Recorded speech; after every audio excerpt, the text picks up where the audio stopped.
I think the first thing I'd like to say is I just wish we'd shoot it better and stop breaking offensive rebounding records. We could solve everything by just making more baskets. But when you have a night when you're not shooting well, you do have to go to the boards. And I thought Tricia Smith really led the charge there. And Yolanda Richardson did a nice job too, 8 offensive rebounds. We've got to do a better job of executing, not turning it over. We had way too many turnovers against a team that did not press. And we were a little bit lackadaisical in the first half. All we really talked about at halftime was really clamping down and being ready. We prepared our team knowing that Buffalo was a team that was capable of beating anyone. You know, they were 3-0 coming in here and had nothing to lose and everything to gain. And that's a dangerous team to play. But I was really proud of the second half effort. I thought we cleaned things up a lot more. We were able to pull away to a comfortable lead, hit our free throws, and finish out strong. But I do hope that a day off may be the best thing in the world for us to get our legs back and hopefully see some nets move a little bit more instead of the backboard. Questions? Just kind of some non-game stuff. Kendall Dunn and Carver, are they going to be back anytime soon? Or what is Carver's still nursing a pulled muscle, and Kendall is most likely going to redshirt because she's missed too much of the season with multiple types of injuries. It's still a stress fracture right now. It's still tender. Sometimes they take a while to heal, and unfortunately hers is taking a while to heal. So I doubt you'll see her return this season. Did their shot blocking, you think, in the first half influence some of those outside shots that you guys were taking? Or was that just kind of what they were giving you? Maybe a little bit, but our players knew. We go against a guys team that blocks a lot of our shots too. So our players are used to that, and I think that they're very prepared for what was going to happen. I just think we weren't moving at the tempo offensively that we needed to. We didn't pass with the tempo that the ball needed to be passed. We weren't prepared to shoot. I don't know how many times tonight somebody was open, we got them the ball, and they bobbled it. You know, and that's just lack of focus. But, you know, maybe some of that's fatigue as well, and that's why tomorrow being off is not a bad thing. Immediately after Gregory for them goes down, they go on a 7-0 run, but I think probably long-term it hurt them. Did you see any difference? I think it hurt them because they didn't have the substitution pattern they normally have. And some of their kids looked a little bit more fatigued toward the end of the game. Shots weren't falling because their legs were tired. They started to look like us offensively. You know, I do think that did hurt them. You know, she's a great athlete. Gregory's a kid that can go get boards, can drive, create some things for them, pretty good defender. So that definitely hurt. You know, I hope for her sake it's not a season-ending injury. What allowed them to kind of make that run there in the middle of the first half, had a lead, I think, at one point by a point or two? Lack of focus. We weren't getting matched up in transition, which has been a little bit of a problem as of late. Really hurt us in the Central game. And, you know, some of that is they don't have a traditional break usually. Their point guard doesn't always bring it up. Sometimes their post player brought it up. Sometimes their wing brought it up.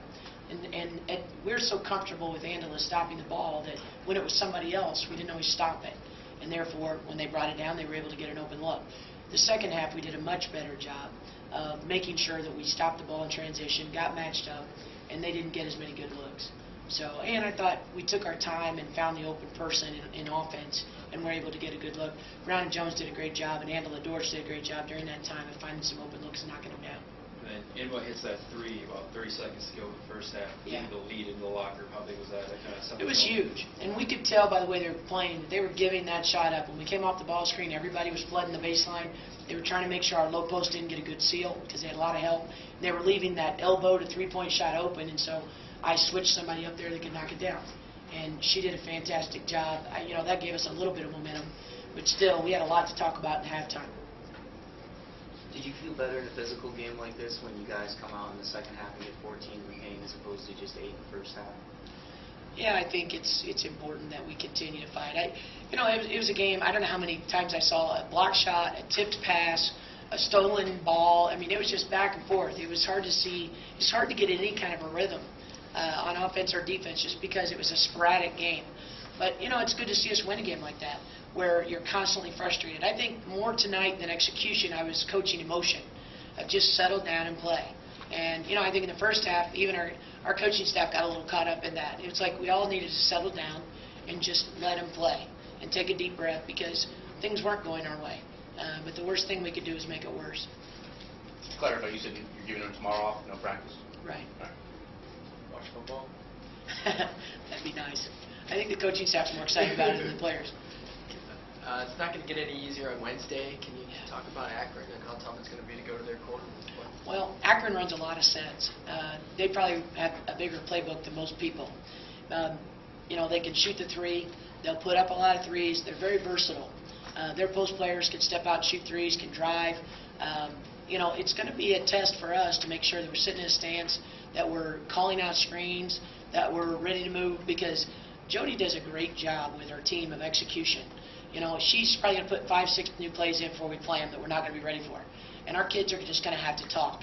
But I think that, again, it's going to be a game where we're not at home, we're over there. I hope as many Toledo fans as possible make this trip because we need them. We went up to Eastern, the majority of the crowd was ours. I hope it's only 2 hours. I might have to offer for some gas money, but I'd love to see some Toledo fans over there. We're going to need it. It'll be a tough atmosphere. It'll be a great game, great test for us on the road to see how mature we can be in a hostile environment. Kyle's playing time is starting to dry up the past couple of games.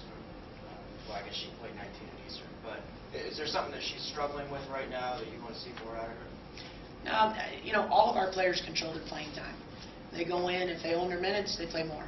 Brianna Jones, I didn't expect to play her that long stretch at the end, but she went in, she owned it, she played more. It's really a matter of, do I see what I need to see defensively and offensively? If I don't feel like somebody's mentally there in that game, then I'll give somebody else a chance. It doesn't mean that next game Kyle won't be. I'm sure she'll be excited to play Akron. But, in the Eastern game, she did a fantastic job. Sometimes it's a certain player's night, sometimes it's not. But I haven't lost any confidence in her. I think I'd like to see her come back to practice ready to go and ready to own more time. We want competitive practices, and I don't ever want players to settle into roles. I want her to want more and continue to fight to make it happen.